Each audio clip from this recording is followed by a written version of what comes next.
जानवी और कार्तिक दोनों एक दूसरे से बहुत प्यार करते हैं। वो दोनों मसूरी घूमने जाते हैं, जहाँ वो गगन होम स्टे में रहने जाते हैं। वहाँ का ओनर गगन नाम का एक बूढ़ा आदमी होता है। आओ जानवी और कार्तिक, आओ, स्वागत है तुम्हारा मेरे घर पर। गगन अंकल, इस होम स्टे में सिर्फ हम दोनों ही हैं क्या? पूरा घर खाली खाली दिख रहा है। हाँ अंकल। हाँ बच्चों, अब आएंगे कल परसों तक। ओके, वैसे आपका घर काफी सुंदर है, एकदम पुराने जमाने जैसा। हाँ, वो कहते हैं ना, ओल्ड इज गोल्ड। जी जी।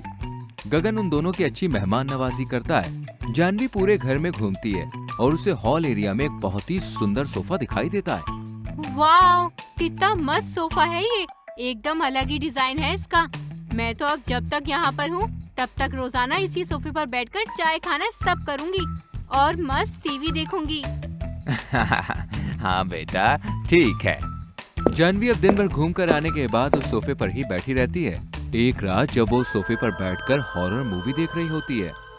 आज की रात मजा हुस्न का आँखों से लीजिए। वाओ, स्त्री 2 तो एकदम कमाल की फिल्म है यार। तमन्ना भाटिया ने तो इस गाने में आग ही लगा दी है। तभी अचानक से पीछे से कोई उसका गला पकड़ लेता है। जानवी की चिल्लाहट सुनकर गगन और कार्तिक वहाँ पे आ जाते हैं। क्या हुआ जानवी बेटा? क्या हुआ जानवी, तुम ठीक तो हो ना? किसी ने मेरा गला पकड़ा पीछे से आकर। क्या? ऐसा कैसे हो सकता है? यहाँ तो कोई भी नहीं है। हाँ जानवी, जरूर तुम्हें कोई वहम हुआ होगा। जानवी, तुम ये हॉरर मूवी देख रही थी ना, इसलिए तुम्हें ऐसा लगा होगा। नहीं कार्तिक, मैं झूठ नहीं बोल रही हूँ, मुझे कोई वहम नहीं हुआ है।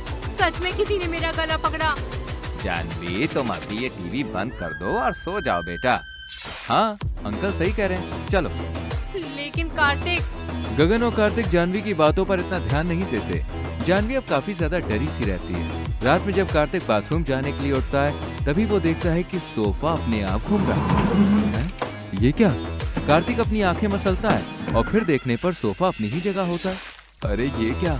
अभी तो ये सोफा यहाँ घूम रहा था और फिर से अपनी जगह पर कैसे आया?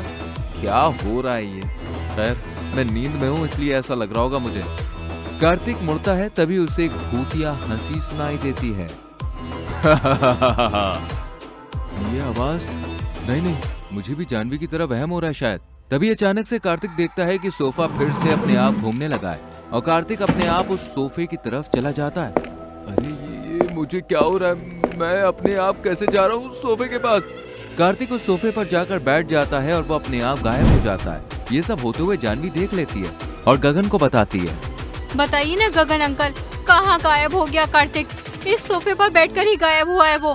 आप चुप क्यों है? इसका मतलब आप जानते हो इस सोफे का राज। क्या है ये सब? ऐसा कुछ भी नहीं है बेटा। मैं अभी जाकर किसी बाबा को बुला रही हूँ। आप मुझसे कुछ छुपा रहे हैं। नहीं, तुम कहीं नहीं जाओगी।